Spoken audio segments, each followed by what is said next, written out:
amores e as amoras, tudo bem com vocês? Estamos aqui para mais uma segunda-feira de atualidades e nós estamos aí na sequência de assuntos que falam sobre segurança pública. E claro que hoje nós vamos falar aqui sobre segurança pública, mas não somente sobre segurança pública, porque as nossas aulas elas são recheadas de informações que conversam com outras áreas sociais e sempre falando, obviamente, de atualidades, ou seja, como o Brasil está. Então, se você quer saber um pouco mais sobre o seu país, se você quer entender o funcionamento do país, você está no lugar certo, beleza?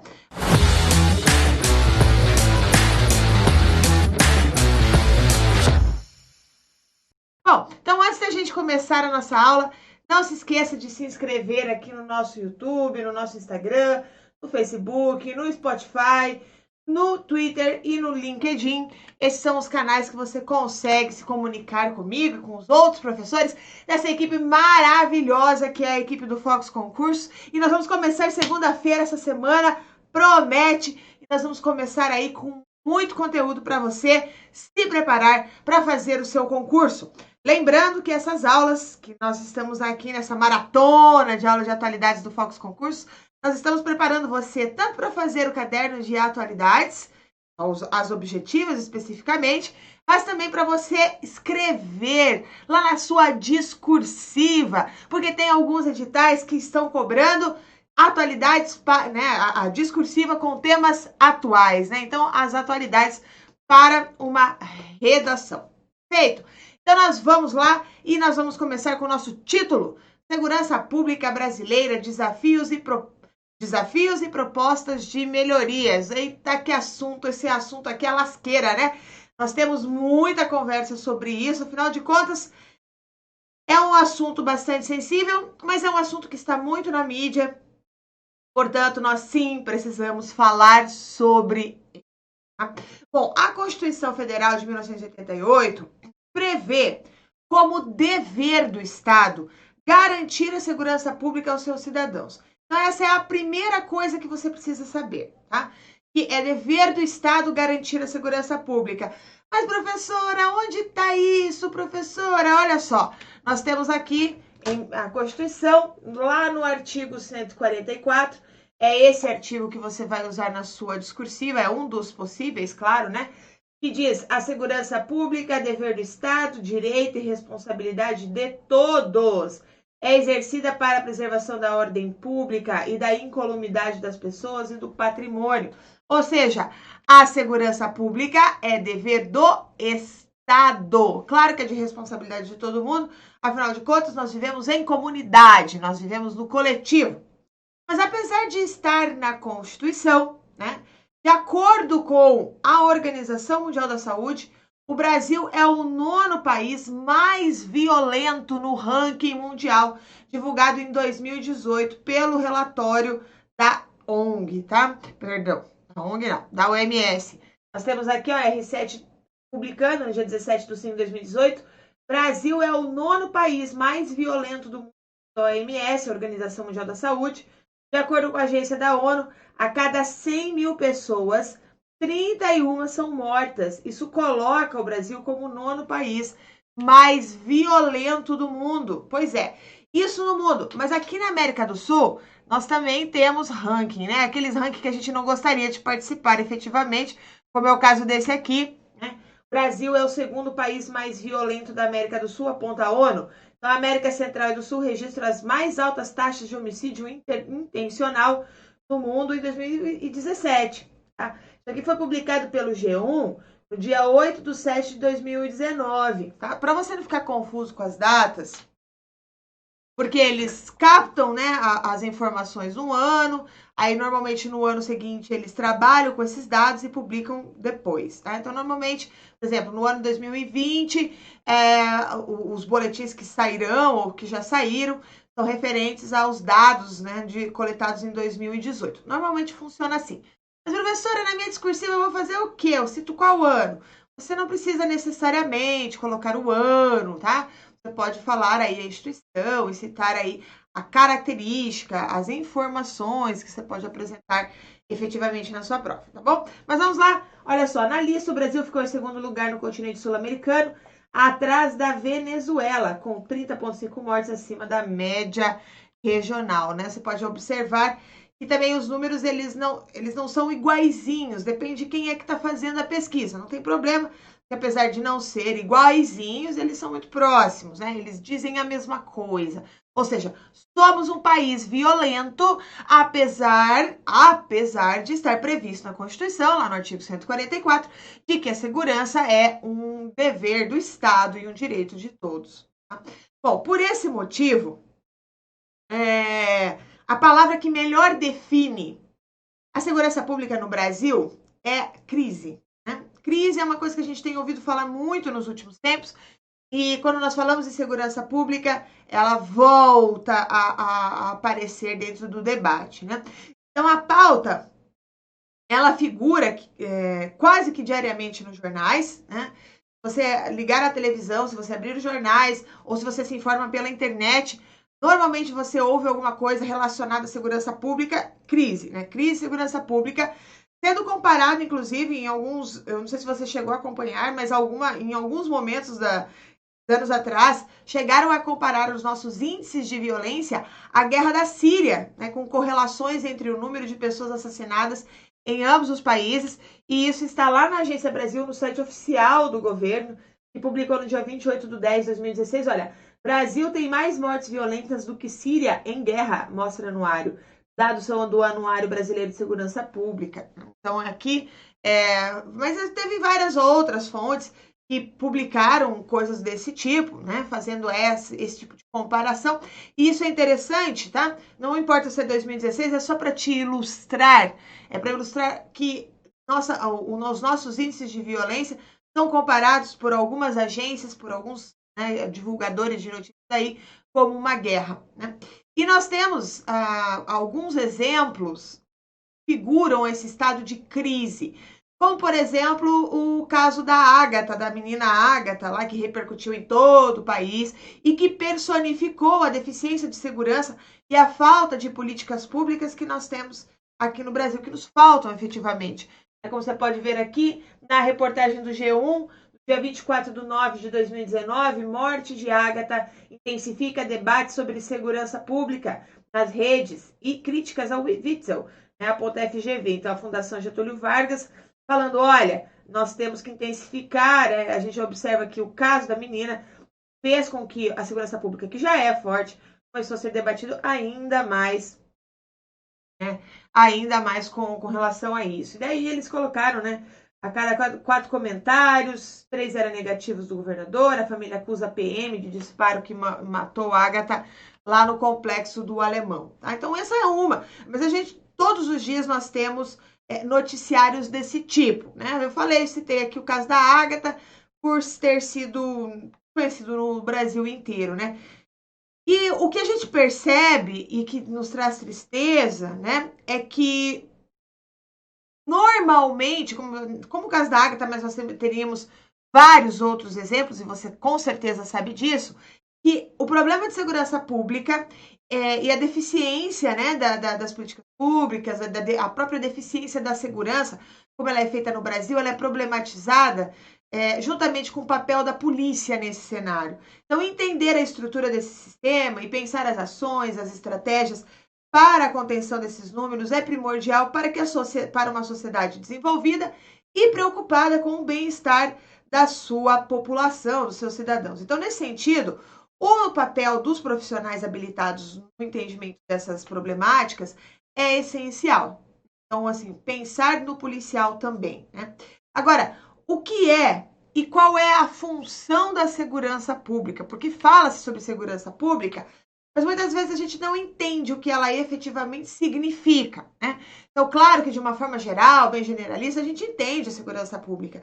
Mas se você tivesse que escrever sobre segurança pública, como que você faria isso? Porque a segurança pública, ela é a garantia de proteção dos direitos individuais de todos os cidadãos, todos. Meu, seu, da sua mãe, do seu pai, do seu filho, do seu namorado, enfim, dos seus amigos, de todo mundo, tá?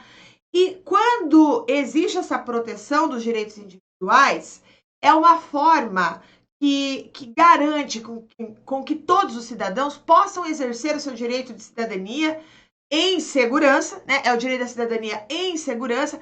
E o que é o direito da cidadania? É o direito de trabalhar, de conviver em sociedade, de se divertir. Então, esses são elementos da nossa cidadania, ou seja, de viver, entende? Então, os responsáveis por essa proteção, para que a gente possa exercer o nosso direito de cidadania, são os órgãos representantes do Estado, né? Então, são as polícias federais, a rodoviária federal, né, que correspondem aí à União, e as polícias militares e civis e o Corpo de Bombeiros, que são subordinados ao governo estadual, e tudo isso, essa lista de funcionários, né, de funcionários públicos, está aqui também no artigo 144. Olha lá, Polícia Federal, Polícia Rodoviária Federal, Polícia Ferroviária Federal, Polícia Civil, Polícia Militar, Corpo de Bombeiro e a Polícia Penal Federal, Estadual e Distrital. Então, esses são os vamos dizer aí, os responsáveis da segurança pública como um órgão, né, como uma instituição. Eu estou colocando uma instituição toda, né, mais completa, juntei todos esses servidores públicos. E, além disso, o direito à segurança também responde ao nível ministerial. A gente não pode esquecer disso. Normalmente, coloca-se, joga-se, né, a problemática da segurança pública para o policial, como se o policial fosse o único responsável de promover a segurança pública, e não é uma verdade, tá? Nós não podemos esquecer da Secretaria Nacional de Segurança Pública, tá? O SENASP, que é um órgão subordinado lá ao Ministério da Justiça, e tem como principal contribuição também implementar, acompanhar políticas e programas de controle e soluções de segurança. Então, lembrar também que existem outros órgãos. Poderia falar do Ministério Público, poderia falar de várias outras, do Ministério da Justiça. Enfim, nós temos aí outras instituições que também são responsáveis pela segurança e que nós, muitas frequentemente, nós acabamos não falando deles e falamos dos policiais. Tá, Carla, agora eu entendi a estrutura, mas como é o cenário, qual é o cenário da segurança pública brasileira hoje? Tá? Então, todos os anos, o Fórum Brasileiro de Segurança Pública lança um Atlas da Violência.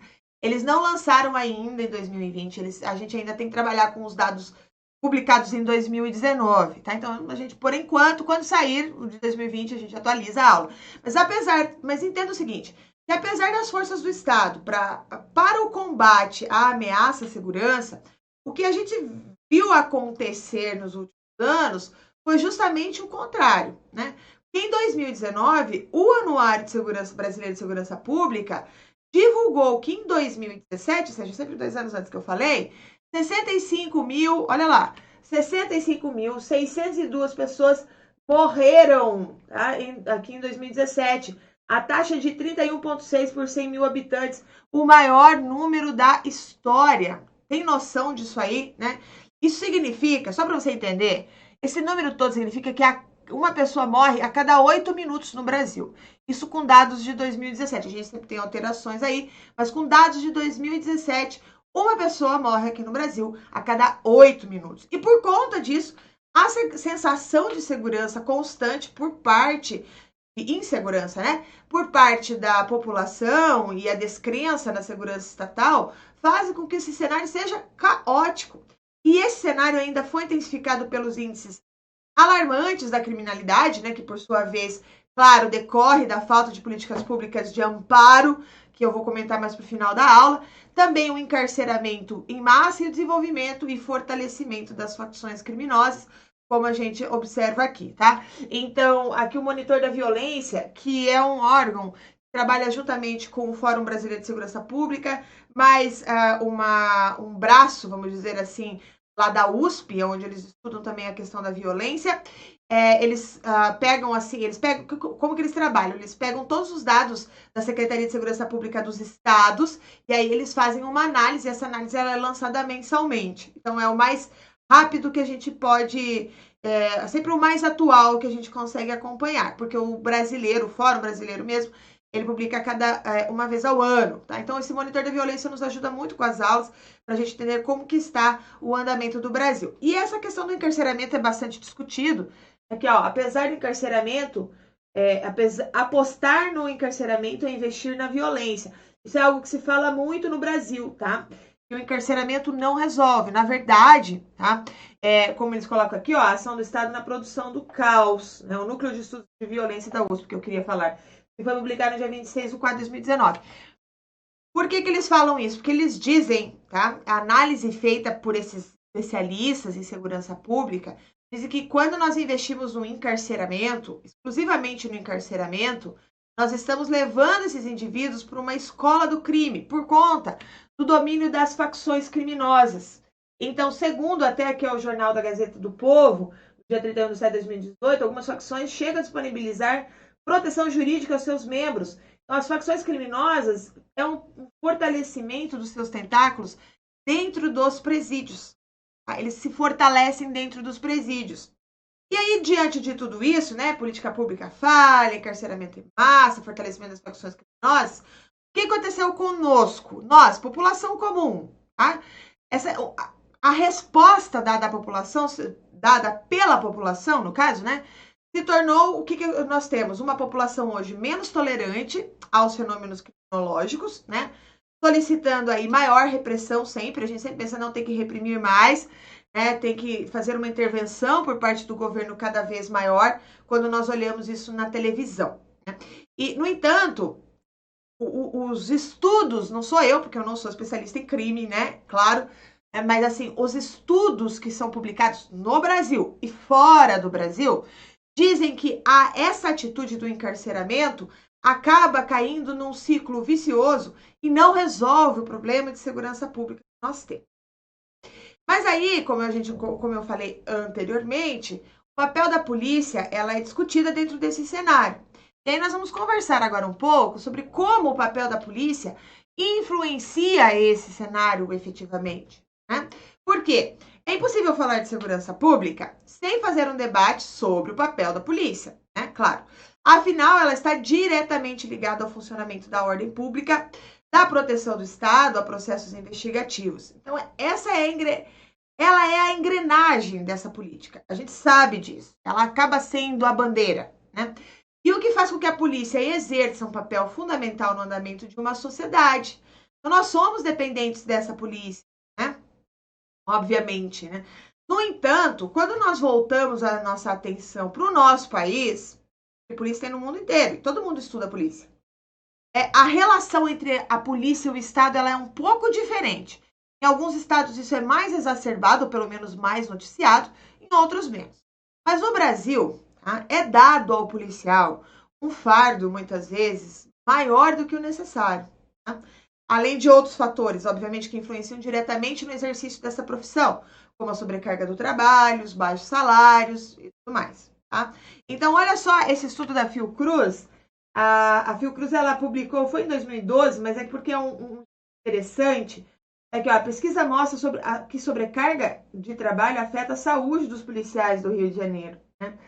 Então, olha só, tais constatações vão além do processo do trabalho, já que, conforme o nosso estudo, suscitam reflexões sobre acerca dos salários, do processo de organização institucional, dos cuidados dispensados à saúde, das condições de vida, da vida pessoal e familiares desses servidores. Tá? Nós temos também aqui, olha, publicado pelo Estadão, em 2001 também, olha só, categoria convive com baixos salários, punições e risco na rua, ações de agente é cada vez mais letal, polícia ganha mal, mata e morre mais. Tá vendo? Então, isso é um cenário lá de antigamente. Mas isso permaneceu. Eu trouxe essas reportagens, essa pesquisa, para mostrar para você que essa é uma coisa antiga e que permanece na atualidade, como você pode observar aqui, né? Olha, policiais reclamam que têm salários mais baixos do país e dormem em delegacias de Goiás por não ter dinheiro para pagar o aluguel. São 400 agentes escrivães novatos que recebem R$ 1.500 por mês. O sindicato cobra melhora salarial para evitar exonerações. Aqui, publicação no dia 22/1/2018. Tá vendo? Então, esse é o cenário deste policial. E aí, dentro desse contexto todo, veja o contexto. A responsabilidade dada, o excesso da carga de trabalho, porque falta funcionário, né? Falta policial, e aí eles têm que, às vezes, fazer várias jornadas. um salário baixo e o risco à saúde e o risco psicológico e tudo mais. E aí, então, você pega esses agravantes e você soma ao abuso de autoridade, a corrupção nos batalhões, que é algo que soma a problemática da segurança pública. Tá? Só para você ter uma ideia, olha só. Aqui o Congresso em Foco publicou no dia 26 de fevereiro de 2018, ó, policiais são 20% dos acusados de corrupção no Rio de Janeiro. Tá vendo? O próprio batalhão está dentro do crime. São 20% das acusações do crime organizado no Rio de Janeiro que eram praticados pelos policiais. Então, esses aspectos influenciam na atuação do policial no momento de proteção social. Né? Porque ele gera truculência tanto com as pessoas que fogem à lei, quanto aqueles que não cometeram delitos, como foi o caso da menina Ágata. Né? Então, a gente está falando de dois grupos. Né?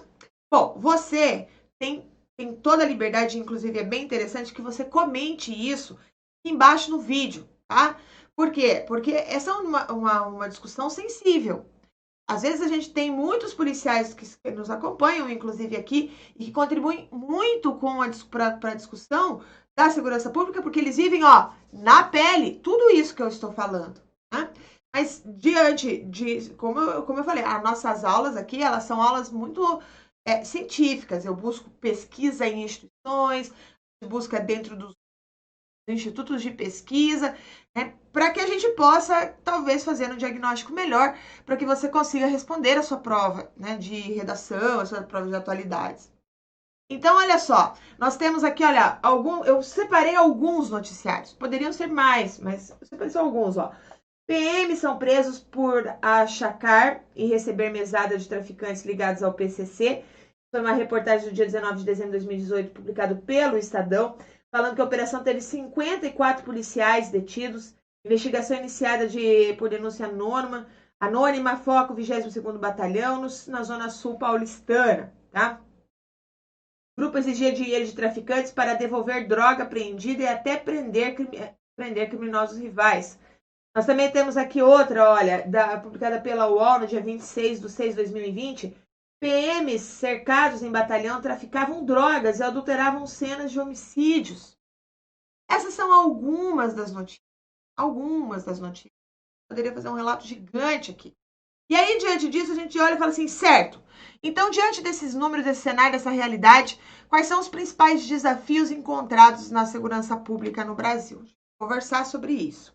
Né?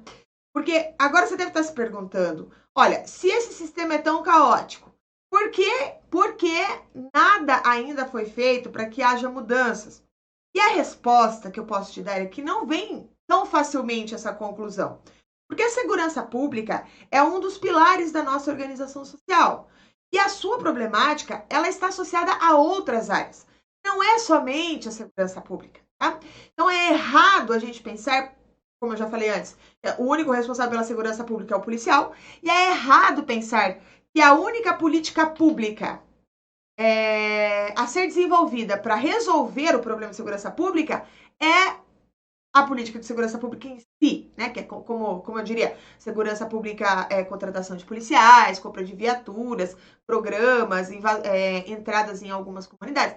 Isso também são programas e também são necessários, fazem parte de um pacote. Mas junto com esse pacote, precisa ter outras áreas de investimento, como educação, como saúde, como direito à economia, ao trabalho, como o próprio Ministério da Educação publicou no dia 3 de outubro de 2018, né, aqui ó, segurança, se você quer isso, também quer educação. Isso aqui até é uma ideia, isso aqui até pode ser um tópico frasal, pode ser uma tese a ser defendida dentro de uma discursiva.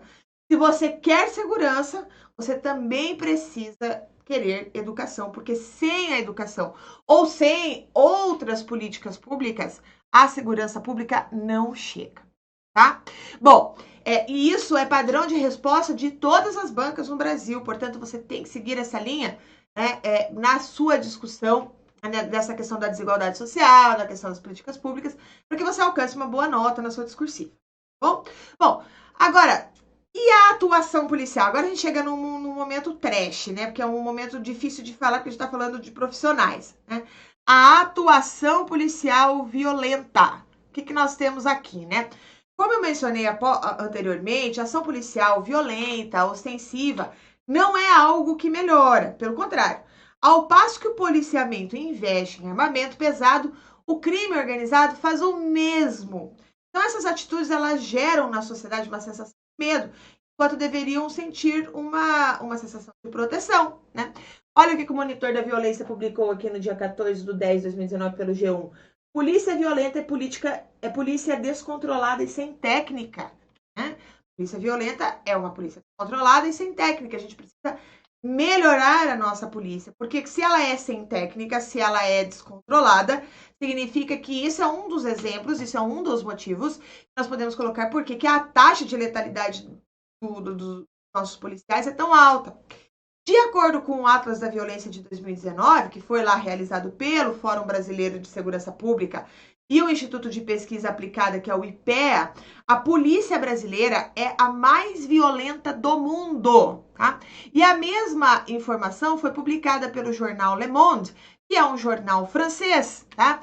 E eles colocaram, olha, a violência policial do Brasil, ela é maior do que a dos Estados Unidos.